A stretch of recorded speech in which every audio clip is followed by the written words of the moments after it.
सत श्री अकाल जी। इस वीडियो विच आपां करांगे शब्दबोध, शब्दां दीयां किस्मां। शब्दां दीयां किस्मां उन्हां दे अर्थ दे आधार ते, रचना दे आधार ते, उत्पत्ति दे आधार ते अते उन्हां दे रूप दे आधार ते। अते जानांगे शब्दां बारे कि सार्थक शब्द की हन, मूल शब्द की हन, समासी शब्द की हन ते इस तरह दे होर उत्पन्न शब्द आदि बहुत कुछ। सो बने रहो इस वीडियो दे विच। शब्दबोध विच आपां शब्दां दी श्रेणी वंड बारे पढ़दे हां, शब्दां दे रूपांतर अते उन्हां दी रचना बारे भी आपां शब्दबोध विच पढ़दे हां। इस तो बिना शब्दां दी वरतों दे नियमां बारे भी आपां शब्दबोध विच आपां इन्हां सब दा अध्ययन करदे हां। आपां नूं पता है शब्द की है। शब्द धुनियां, लगा अते लगाखरां दे सुमेल तो बनदा है। जिवें साडे कोल अखर हन कक्का, लल्ला अते मम्मा। कक्का, लल्ला अते मम्मा दे मेल तो साडे कोल शब्द बन गया कलम। सो शब्द की है अखरां दे उस इकट्ठ नूं शब्द आखदे हां जिस राही किसी मनुख, वस्तु जां भाव दा अर्थ प्रगट होवे। ਇਹ नहीं कि आप किसी भी अखर नूं, कोई भी अखरां नूं मिला के ते आपां शब्द बना लईए, नहीं, बिल्कुल नहीं। शब्दां दा कोई ना कोई अर्थ हुंदा है। किसी मनुख, वस्तु जां भाव दा अर्थ जदों प्रगट हुंदा है तां ओही शब्द सही हुंदे हन। सो मूल रूप विच अर्थ पक्षों शब्द दो प्रकार दे हुंदे हन, सार्थक शब्द अते निरार्थक शब्द। सार्थक शब्द ਉਹ शब्द ਹਨ जिन्हां दा कोई अर्थ हुंदा है, जिन्हां शब्दां राही किसी मनुख, किसी वस्तु जां किसी काम वल संकेत किया गया हुंदा है, ਉਹ ਕੀ ਹਨ? सार्थक शब्द ਹਨ। जिवें अपने कोल शब्द है पानी। पानी शब्द दा आपां नूं अर्थ तो पता लगदा है कि आपां किस चीज़ बारे गल कर रहे हां। ਇਹ ਕੀ है? एक सार्थक शब्द। अर्थ के आधार ते शब्द दे दूजा प्रकार है निरार्थक शब्द। निरार्थक शब्द की हन? ਉਹ शब्द जिन्हां दा अपना कोई अर्थ नहीं हुंदा, परंतु सार्थक शब्द दे नाल आके उन्हां दे अर्थां दा विस्तार करदे हन। जिवें साडे कोल शब्द है पानी। सार्थक शब्द असीं कीता पानी। पानी दे नाल कई असीं बोलण दे विच नाल धाणी दी वरतों भी कर लैंदे हां। पानी धाणी, रोटी राटी, कपड़ा कुपड़ा आदि। इस विच आपां नूं पता है कि पानी, रोटी ते कपड़ा की हन? सार्थक शब्द हन, परंतु धाणी, राटी अते कुपड़ा निरार्थक शब्द हन। क्योंकि जे आपां कल्ले सिर्फ धाणी दी गल करिए जां आपां कल्ले राटी बारे बोलांगे जां कल्ला कुपड़ा बोलांगे शब्द, तां इन्हां शब्दां दे किसी नूं अर्थ समझ नहीं आवेगा कि की गल कर रहे हां। सो ये की हन? निरार्थक शब्द। निरार्थक शब्द तां ही समझ विच आ सकदे हन जदों ये सार्थक शब्दां दे नाल प्रयोग हुंदे हन। आपां लिखण दे विच इन्हां दी बिल्कुल वरतों नहीं करदे, सिर्फ बोलचाल दी भाषा दे ही शब्द हन। निरार्थक शब्द सिर्फ बोलचाल दी भाषा दे शब्द हन। भाव के आपां सिर्फ बोलण लग्गिआं ही निरार्थक शब्दां दी वरतों करदे हां। सो ये की सी अपने कोल अर्थ पक्षों शब्दां दीयां किस्मां, जिस विच आपां कीता सार्थक शब्द अते निरार्थक शब्द। अगे आपां करदे हां रचना दे आधार ते शब्दां दीयां किस्मां। रचना दे आधार ते भी शब्दां दीयां दो किस्मां हुंदियां हन। पहला है मूल शब्द। मूल शब्द, इसनूं धातु शब्द भी कहा जाता है। ਉਹ ਮੁੱਢਲਾ शब्द जिस दे खंड जां भाग नहीं कीते जा सकते। खंड जां भाग नहीं कीते जा सकते, भाव इन्हां नूं जिन्हां शब्दां नूं असीं होर तोड़ के छोटा करके नहीं लिख सकते, वो की हन? मूल शब्द, मुੱਢਲੇ शब्द। जिवें साडे कोल शब्द है खुशी, गमी, दुख, सुख, जां आपां शब्द लै सकते हाँ हत्थ। होर साडे कोल शब्द है खेड। इस तरह जिहड़े शब्दां नूं असीं होर नहीं तोड़ के लिख सकते, ਜਾਂ ਜਿਸ ਦੇ ਹੋਰ ਭਾਗ ਨਹੀਂ ਕੀਤੇ ਜਾ ਸਕਦੇ ਉਹ ਕੀ ਹਨ ਸਾਡੇ ਕੋਲ ਮੂਲ ਸ਼ਬਦ, ਮੁੱਢਲੇ ਸ਼ਬਦ। ਇਸ ਤੋਂ ਅਸੀਂ ਹੋਰ ਅੱਗੇ ਤਾਂ ਸ਼ਬਦ ਬਣਾ ਸਕਦੇ ਹਾਂ ਪਰ ਆਪਾਂ ਇਹਨਾਂ ਨੂੰ ਤੋੜ ਨਹੀਂ ਸਕਦੇ। ਇਹ ਹਨ ਸਾਡੇ ਕੋਲ ਮੂਲ ਸ਼ਬਦ। ਦੂਜੇ ਹਨ ਰਚਿਤ ਸ਼ਬਦ। ਜਦੋਂ ਦੋ ਮੂਲ ਸ਼ਬਦਾਂ ਨੂੰ ਜੋੜ ਕੇ ਨਵਾਂ ਸ਼ਬਦ ਬਣਾ ਲਿਆ ਜਾਵੇ ਤਾਂ ਉਹ ਕੀ ਹਨ ਰਚਿਤ ਸ਼ਬਦ। ਜਾਂ ਮੂਲ ਸ਼ਬਦਾਂ ਦੇ ਅਗੇਤਰ ਜਾਂ ਪਿਛੇਤਰ ਕੁਝ ਲਾ ਕੇ ਆਪਾਂ ਉਸ ਤੋਂ ਹੋਰ ਸ਼ਬਦ ਬਣਾਉਂਦੇ ਹਾਂ ਤੇ ਉਹ ਕੀ ਹਨ ਸਾਡੇ ਕੋਲ ਰਚਿਤ ਸ਼ਬਦ। ਜਿਵੇਂ ਸਾਡੇ ਕੋਲ ਉਦਾਹਰਨ ਹੈ, ਮੂਲ ਸ਼ਬਦ ਹੈ ਪਾਠ ਅਤੇ ਦੂਜਾ ਵੀ ਮੂਲ ਸ਼ਬਦ ਹੈ ਸਾਡੇ ਕੋਲ ਸ਼ਾਲਾ। ਦੋਨਾਂ ਨੂੰ ਮਿਲਾ ਕੇ ਸਾਡੇ ਕੋਲ ਇੱਕ ਨਵੇਂ ਸ਼ਬਦ ਦੀ ਅਸੀਂ ਰਚਨਾ ਕਰ ਲਈ। ਕੀ ਬਣਿਆ ਸਾਡੇ ਕੋਲ ਪਾਠਸ਼ਾਲਾ। ਇਸੇ ਤਰ੍ਹਾਂ ਸਾਡੇ ਕੋਲ ਸ਼ਬਦ ਹੈ ਖੂਬ। ਖੂਬ ਵੀ ਆਪਣੇ ਆਪ ਵਿੱਚ ਇੱਕ ਸ਼ਬਦ ਹੈ ਤੇ ਦੂਜਾ ਸੂਰਤ ਸ਼ਬਦ ਹੈ। ਦੋਨਾਂ ਨੂੰ ਮਿਲਾ ਕੇ ਆਪਾਂ ਇੱਕ ਨਵੇਂ ਸ਼ਬਦ ਦੀ ਰਚਨਾ ਕਰ ਲਈ ਖੂਬਸੂਰਤ। ਇਹ ਹਨ ਸਾਡੇ ਕੋਲ ਰਚਿਤ ਸ਼ਬਦ। ਰਚਿਤ ਸ਼ਬਦਾਂ ਨੂੰ ਵੀ ਅੱਗੇ ਦੋ ਭਾਗਾਂ ਵਿੱਚ ਵੰਡਿਆ ਗਿਆ ਹੈ, ਸਮਾਸੀ ਸ਼ਬਦ, ਦੂਜਾ ਹੈ ਉਤਪੰਨ ਸ਼ਬਦ। ਸਮਾਸੀ ਸ਼ਬਦ ਕੀ ਹੈ? ਦੋ ਮੂਲ ਸ਼ਬਦਾਂ ਦੇ ਮੇਲ ਤੋਂ ਬਣਿਆ ਸ਼ਬਦ ਜਿਸ ਵਿੱਚ ਸਮਾਸ ਚਿੰਨ੍ਹ ਲੱਗਾ ਹੁੰਦਾ ਹੈ। ਦੋ ਸ਼ਬਦ ਹੁੰਦੇ ਹਨ ਸਾਡੇ ਕੋਲ ਤੇ ਉਸ ਦੇ ਵਿੱਚ ਇੱਕ ਛੋਟਾ ਜਿਹਾ ਇਸ ਤਰ੍ਹਾਂ ਦਾ ਨਿਸ਼ਾਨ ਹੁੰਦਾ ਹੈ ਤਾਂ ਉਸ ਨੂੰ ਕੀ ਕਹਿੰਦੇ ਹਾਂ ਸਮਾਸੀ ਸ਼ਬਦ। ਤੇ ਜਿਹੜਾ ਵਿੱਚ ਛੋਟਾ ਜਿਹਾ ਚਿੰਨ੍ਹ ਲੱਗਾ ਹੁੰਦਾ ਹੈ ਉਹ ਕੀ ਹੈ ਸਾਡੇ ਕੋਲ ਸਮਾਸੀ ਚਿੰਨ੍ਹ। ਜਿਵੇਂ ਸ਼ਬਦ ਹੈ ਸਾਡੇ ਕੋਲ ਮਾਤਾ ਪਿਤਾ, ਦੁੱਖ ਸੁੱਖ, ਹੱਦਬੰਦੀ, ਇਹ ਕੀ ਹਨ ਸਮਾਸੀ ਸ਼ਬਦ। ਦੂਜੇ ਪਾਸੇ ਉਤਪੰਨ ਸ਼ਬਦ ਕੀ ਹਨ? ਜੋ ਸ਼ਬਦ ਮੂਲ ਸ਼ਬਦ ਦੇ ਅੱਗੇ ਜਾਂ ਪਿੱਛੇ ਭਾਵ ਅਗੇਤਰ ਜਾਂ ਪਿਛੇਤਰ ਲੱਗ ਕੇ ਜਦੋਂ ਕੋਈ ਨਵਾਂ ਸ਼ਬਦ ਬਣਦਾ ਹੈ ਤਾਂ ਉਹ ਕੀ ਹੈ ਸਾਡੇ ਕੋਲ ਉਤਪੰਨ ਸ਼ਬਦ।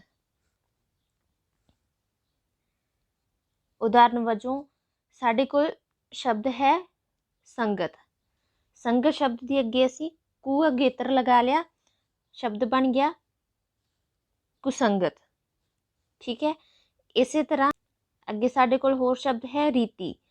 ਰੀਤੀ ਸ਼ਬਦ ਦੇ ਅੱਗੇ ਅਸੀਂ ਕੁ ਅਗੇਤਰ ਲਗਾ ਲਿਆ ਤੇ ਸਾਡੇ ਕੋਲ ਸ਼ਬਦ ਬਣ ਗਿਆ ਕੁਰੀਤੀ। ਇਸ ਤੋਂ ਬਿਨਾਂ ਹੋਰ ਜੇ ਅਸੀਂ ਕਿਸੇ ਸ਼ਬਦ ਦੇ ਅੱਗੇ ਪਿੱਛੇ ਪਿਛੇਤਰ ਲਗਾ ਲੈਂਦੇ ਹਾਂ ਤੇ ਸਾਡੇ ਕੋਲ ਉਹਦੀ ਉਦਾਹਰਨ ਹੈ ਝਗੜਾ। ਝਗੜਾ ਸ਼ਬਦ ਦੇ ਪਿੱਛੇ ਅਸੀਂ ਪਿਛੇਤਰ ਲੂ ਲਗਾ ਲਿਆ ਤੇ ਸਾਡੇ ਕੋਲ ਸ਼ਬਦ ਉਤਪੰਨ ਹੋਇਆ ਝਗੜਾਲੂ। ਇਸੇ ਤਰ੍ਹਾਂ ਕਿਰਪਾ ਸ਼ਬਦ ਦੇ ਪਿੱਛੇ ਲੂ ਲਗਾ ਕੇ ਸ਼ਬਦ ਬਣਾ ਲਿਆ ਗਿਆ ਕਿਰਪਾਲੂ। ਇਹ ਸਭ ਸਾਡੇ ਕੋਲ ਕੀ ਹਨ ਉਤਪੰਨ ਸ਼ਬਦ। ਅੱਗੇ ਹੈ ਸਾਡੇ ਕੋਲ ਉਤਪੱਤੀ ਦੇ ਆਧਾਰ ਤੇ ਸ਼ਬਦਾਂ ਦੀਆਂ ਕਿਸਮਾਂ, ਭਾਵ ਸ਼ਬਦਾਂ ਦੀ ਕਿਵੇਂ ਉਤਪੱਤੀ ਹੋਈ। ਸਾਡੇ ਕੋਲ ਪੰਜਾਬੀ ਦੇ ਵਿੱਚ ਜਿਹੜੇ ਸ਼ਬਦ ਹਨ ਉਹ ਕਿੱਥੋਂ ਲਏ ਗਏ ਤੇ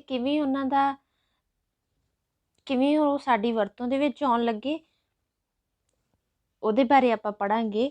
ਉਤਪੱਤੀ ਦੇ ਆਧਾਰ ਤੇ ਸ਼ਬਦਾਂ ਦੀਆਂ ਕਿਸਮਾਂ। ਸਭ ਤੋਂ ਪਹਿਲਾਂ ਹਨ ਤਤਸਮ ਸ਼ਬਦ। ਜੋ ਸ਼ਬਦ ਦੂਸਰੀਆਂ ਭਾਸ਼ਾਵਾਂ ਵਿੱਚੋਂ ਗ੍ਰਹਿਣ ਕੀਤੇ ਗਏ ਹੋਣ ਅਤੇ ਉਸੇ ਤਰ੍ਹਾਂ ਹੀ ਬਿਨਾਂ ਕਿਸੇ ਤਬਦੀਲੀ ਦੇ ਪੰਜਾਬੀ ਵਿੱਚ ਪ੍ਰਯੋਗ ਕੀਤੇ ਜਾਣ ਉਹ ਕੀ ਹਨ ਤਤਸਮ ਸ਼ਬਦ। ਭਾਵ ਕਿਸੇ ਦੂਜੀ ਭਾਸ਼ਾ ਵਿੱਚੋਂ ਲਏ ਗਏ ਸ਼ਬਦ ਅਤੇ ਉਸੇ ਤਰ੍ਹਾਂ ਉਹਨਾਂ ਦੇ ਵਿੱਚ ਬਿਨਾਂ ਕੋਈ ਫਰਕ ਪੈਦਾ ਕੀਤੇ ਉਹਨਾਂ ਨੂੰ ਉਸੇ ਤਰ੍ਹਾਂ ਹੀ ਆਪਣੀ ਭਾਸ਼ਾ ਦੇ ਵਿੱਚ ਅਪਣਾ ਲਿਆ ਗਿਆ ਅਤੇ ਉਸੇ ਤਰ੍ਹਾਂ ਹੀ ਉਸੇ ਭਾਸ਼ਾ ਅਨੁਸਾਰ ਹੀ ਆਪਣੀ ਭਾਸ਼ਾ ਵਿੱਚ ਪ੍ਰਯੋਗ ਕੀਤੇ ਜਾਂਦੇ ਹਨ ਤਾਂ ਉਹ ਕੀ ਹਨ ਤਤਸਮ ਸ਼ਬਦ ਹਨ। ਜਿਵੇਂ ਆਪਾਂ ਨੂੰ ਪਤਾ ਹੈ ਕਿ ਕਈ ਸ਼ਬਦ ਪੰਜਾਬੀ ਭਾਸ਼ਾ ਵਿੱਚ ਸੰਸਕ੍ਰਿਤ ਵਿੱਚੋਂ ਲਏ ਗਏ ਹਨ। ਇਸੇ ਤਰ੍ਹਾਂ ਹੀ ਕੁਝ ਸ਼ਬਦ ਆਪਣੇ ਕੋਲ ਉਰਦੂ ਫਾਰਸੀ ਭਾਸ਼ਾ ਵਿੱਚੋਂ ਵੀ ਲਏ ਗਏ ਹਨ, ਉਹ ਕੀ ਹਨ ਅਤੇ ਜਦੋਂ ਆਪਾਂ ਉਹਨਾਂ ਨੂੰ ਅਪਣਾ ਲਿਆ ਉਸੇ ਤਰ੍ਹਾਂ ਹੀ ਉਸ ਭਾਸ਼ਾ ਦੇ ਅਨੁਸਾਰ ਹੀ ਆਪਾਂ ਉਹਨਾਂ ਨੂੰ ਆਪਣੀ ਭਾਸ਼ਾ 'ਚ ਅਪਣਾ ਲਿਆ ਤੇ ਉਹ ਕੀ ਬਣ ਗਏ ਤਤਸਮ ਸ਼ਬਦ। ਸਾਡੇ ਕੋਲ ਇਹਨਾਂ ਦੀ ਉਦਾਹਰਨ ਹੈ ਅਪਸ਼ਬਦ, ਹਸਤਲਿਖਤ, ਅਤਿਆਚਾਰ, ਇਹ ਕੀ ਹਨ ਤਤਸਮ ਸ਼ਬਦ।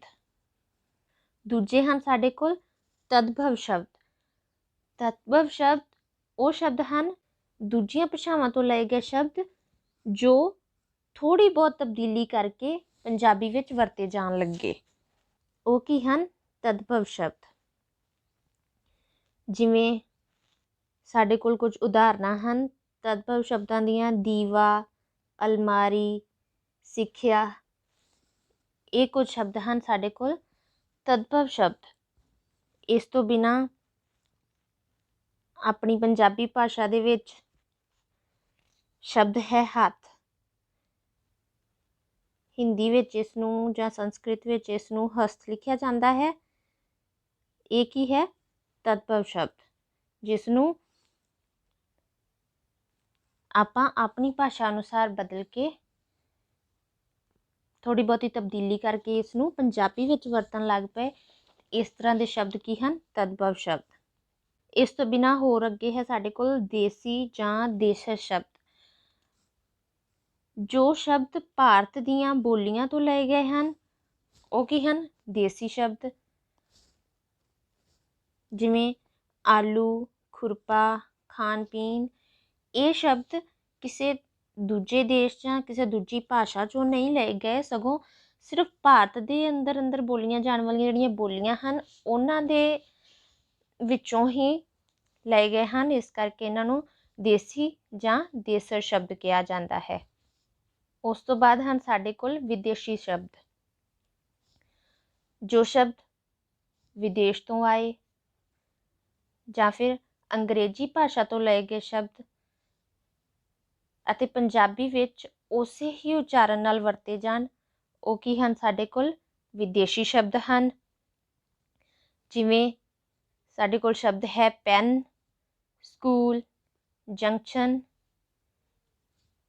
ਇਸ ਤਰ੍ਹਾਂ ਦੇ ਹੋਰ ਵੀ ਬਹੁਤ ਸਾਰੇ ਸ਼ਬਦ ਹਨ ਅੰਗਰੇਜ਼ੀ ਭਾਸ਼ਾ ਦੇ ਜਿਨ੍ਹਾਂ ਨੂੰ ਅਸੀਂ ਪੰਜਾਬੀ ਦੇ ਵਿੱਚ ਉਸੇ ਤਰ੍ਹਾਂ ਹੀ ਬੋਲਦੇ ਹਾਂ। ਅੱਗੇ ਹੈ ਸਾਡੇ ਕੋਲ ਰੂਪ ਦੇ ਆਧਾਰ 'ਤੇ ਸ਼ਬਦਾਂ ਦੀਆਂ ਕਿਸਮਾਂ। ਰੂਪ ਦੇ ਆਧਾਰ 'ਤੇ ਵੀ ਸਾਡੇ ਕੋਲ ਦੋ ਪ੍ਰਕਾਰ ਦੇ ਸ਼ਬਦ ਹਨ, ਵਿਕਾਰੀ ਸ਼ਬਦ ਅਤੇ ਅਵਿਕਾਰੀ ਸ਼ਬਦ।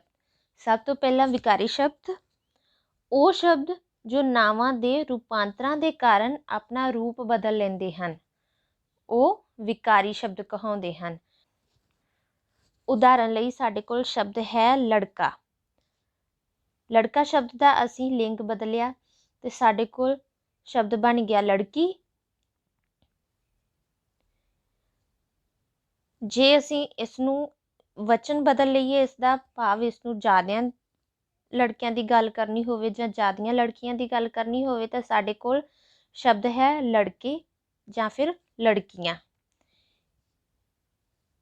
ਜੇ ਕਿਸੇ ਨੂੰ ਅਸੀਂ ਸੰਬੋਧਨ ਕਰਨਾ ਹੈ ਤਾਂ ਲੜਕੇ ਸ਼ਬਦ ਨੂੰ ਹੀ ਬਦਲ ਕੇ ਅਸੀਂ ਬਣਾ ਲਿਆ ਲੜਕਿਓ ਜਾਂ ਫਿਰ ਲੜਕੀਓ।